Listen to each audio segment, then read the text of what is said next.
Setiap pagi, seperti tahun-tahun sebelumnya, aku datang ke depan Citra Plaza, Klender.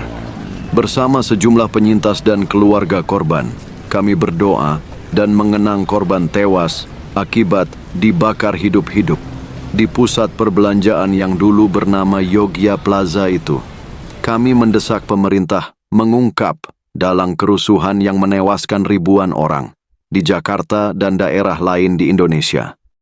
Namaku Iwan Firman, salah satu korban selamat kerusuhan Mei 1998. Usiaku saat ini 60 tahun. Sebelum kerusuhan Mei 98 terjadi, aku bekerja di sebuah toko di kawasan Glodok milik kakakku. Namun, sejak peristiwa nahas itu, aku tak lagi bisa beraktivitas. Sore itu, aku baru pulang dari Bekasi, dan aku mengantar barang elektronik ke sana. Saat jalan pulang ke Jakarta, aku melihat mobil dan motor dibakar di tengah jalan, orang-orang menjarah semua tempat. Di salah satu ruas jalan yang aku lalui, aku melihat puluhan perempuan berbaris telanjang. Mereka dikawal beberapa pria, semua perempuan itu berkulit oriental dan bermata sipit. Aku mulai tak tenang. Beberapa kali aku coba dihentikan sekelompok orang.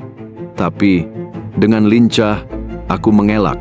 Motor RX King Cobra milikku meliuk menghindari cengkeraman massa yang beringas. Mereka berteriak, "Bakar itu Cina!" Ingin selamat, aku semakin kencang mengemudikan motor. Nahas, aku tertangkap saat aku hendak menyeberang persimpangan di dekat stasiun Senen menuju rumahku. Padahal, jarak pagar rumahku hanya tinggal beberapa puluh. Mereka berambut cepak, kayak tentara, mukulin saya pakai tangan kosong. Saya ditendang, diinjak-injak. Aku berusaha melawan, namun kalah tenaga. Aku roboh seketika. Dari hidung, telinga, dan mulut terasa ada yang panas mengalir. Saya pegang. Ternyata darah semua. Saya cuma pasrah. Pada saat kejadian itu, aku pasrah. Badanku diinjak-injak oleh 20 orang, sehingga kuping dan mulutku mengeluarkan darah. Mereka tidak peduli dengan keadaanku yang sudah lemah dan tidak berdaya saat itu. Namun, mereka masih melanjutkan memukuli tubuhku beramai-ramai dengan cara brutal. Seperti sudah hilang hati nurani orang-orang itu. Saat pukulan berhenti, aku merasakan lega. Dalam hati aku bertanya-tanya kemana para orang ramai yang memukuliku. Dan belum sempat duduk dengan benar, tiba-tiba aku disiram cairan dingin. Saya nyaris dibakar hidup-hidup. Bau cairan itu aku tidak asing. Astaga, ini bensin. Aku melihat tangki motor RX King milikku dicopot. Lalu, bensin dari tangki itu diguyurkan ke badanku. Aku bingung dan cemas.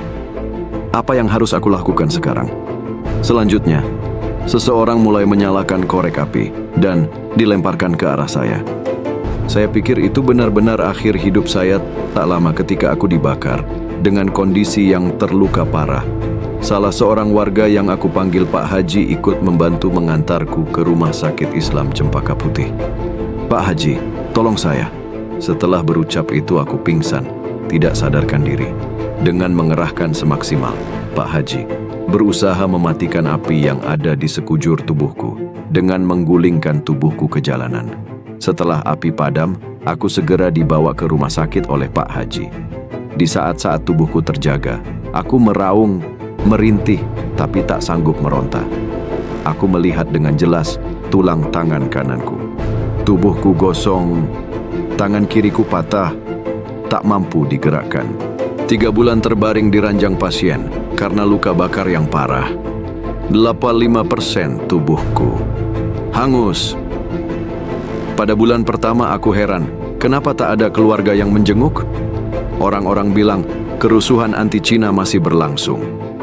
Bulan kedua, teman dan keluargaku mulai berdatangan. Situasi mulai aman, namun istri dan anak-anakku tak jua berkunjung. Aku menitip pesan pada satpam. Aku minta tolong menemui istriku. Aku berikan alamat rumah istri dan anakku. Sorenya, si satpam kembali ke ruang rawat.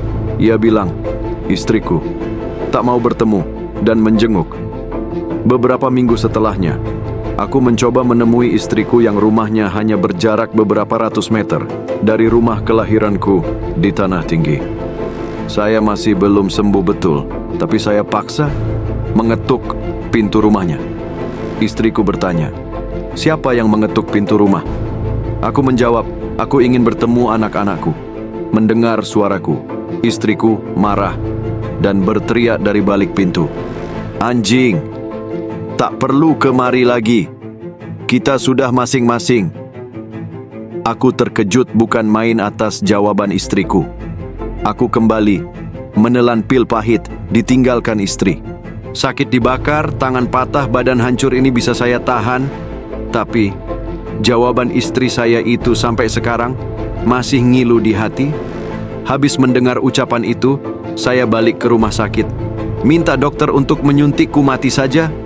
"Dok, saya mohon, suntik mati saja saya. Rasanya hidup saya sudah tidak berguna lagi." Dokter di rumah sakit Islam Cempaka Putih itu tak menuruti permintaanku. Setelah sembuh, aku pulang ke rumahku di Tanah Tinggi Senen. Dan rumahku hanya berjarak 50 meter dari perlintasan rel kereta api. Kenapa saya tak dibiarkan mati saja saat dibakar massa? Sampai saat ini, aku masih tinggal sendiri dan untuk memenuhi kebutuhan sehari-hari dibantu oleh tetangga di sekitar rumahku. Aku sering merasa frustasi dan ingin bunuh diri. Aku pernah tidur di rel kereta api 3 kali. Maksudnya, mau cari jalan pintas. Sudah buntu pikiranku, lebih baik aku mati saja.